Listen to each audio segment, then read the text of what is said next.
நானும் பத்திரிகையில தான்மா படித்தேன். அந்த அம்மா நம்முடைய இந்த பகுதிக்கு வந்து என்ன நோக்கத்துக்கு வந்தாங்கங்கிறது எனக்கு தெரியல.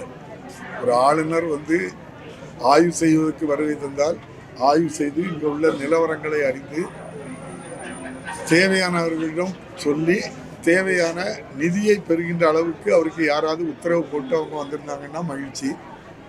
ஏற்கனவே தெலுங்கானாவில் அந்த அம்மா ஆளுநர்னு சொன்னாங்க. தெலுங்கானாவில் எத்தனை மணி நேரம் இருக்காங்கன்னு எனக்கு தெரியல. அதுக்கப்புறம் பாண்டிச்சேரியில் எத்தனை மணி நேரம் இருக்காங்கன்னு எனக்கு தெரியல. இங்கே வந்து நான் பத்திரிகையில் தான் பார்த்தேன், ஒரு 250 பேருக்கு நலத்திட்ட உதவி கொடுத்துருக்காங்க. மகிழ்ச்சி, சந்தோஷம். அவங்க என்ன சொல்லியிருக்காங்கன்னா, அதை விட வானிலை ஆராய்ச்சி மையம் வந்து ஏற்கனவே 4 டெலிகாஸ்ட் ரொம்ப தெளிவாட்டு சொல்லியிருக்காங்க.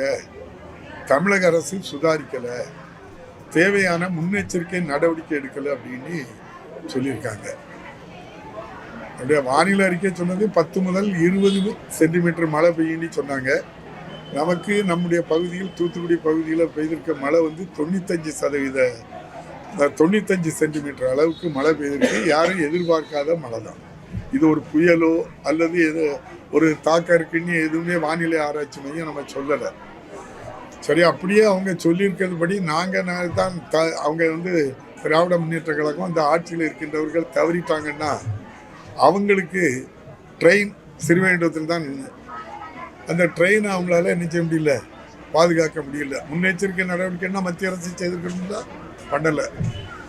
பல ஆயிரம் டன் அரிசி FCI food corporation of India மத்திய அரசினுடைய அந்த கிடங்குல பல 1000 டன் அரிசி வேஸ்ட் ஆகிருக்கு. அவங்களுக்கு முன்னெச்சரிக்கை நடவடிக்கைப்படி அவங்க எடுத்திருந்தா அதை பாதுகாத்திருக்கணும்ல அந்த அரிசியை. எனக்கு தெரிஞ்சு 13,000 டன் அரிசி அதில் பாதிக்கப்பட்டிருக்கு, அதை நம்ம பயன்படுத்த முடியாதுன்னு சொல்லியிருக்காங்க. சென்னை எடுத்துக்கிட்டால் சென்னையும் அந்த அம்மா சொல்கிறாங்க.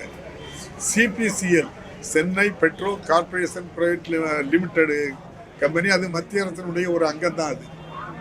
அதன் மூலம் என்ன அவ்வளவு பேருக்கு பாதிக்கப்பட்டவங்களுக்கு தமிழக அரசு தான் அதுக்கு முழு நிவாரணம் வழங்கிட்டு இருக்கே தவிர ஒன்றிய அரசோ அந்த நிறுவனமோ இதுவரை இன்னும் ஒரு நயா பைசா கூட கொடுக்கல. முழுமையாட்டு அதையும் தமிழக அரசு தான் செய்கிறது. அதே போல் இங்கே எடுத்துக்கிட்டா சரிதான், நம்முடைய முதலமைச்சர் அவர்கள் ஒரு நாள் கூட ஓய்வு இல்லாமல் அமைச்சர்களை அனுப்புனாங்க, அதிகாரிகளை அனுப்புனாங்க. முழுமையாக மக்களோடு இருந்தாங்க. மக்களுக்கு தாங்க முடியாத ஒரு துயரமான செய்தி. இந்த 3 மாவட்டத்திலையும் மிக ரொம்ப பாதிக்கப்பட்டது தூத்துக்குடி மாவட்டம். தூத்துக்குடி, திருநெல்வேலியில் மிக அதிகமாக பாதிக்கப்பட்டு 101 சாலைகள் துண்டிக்கப்பட்டன.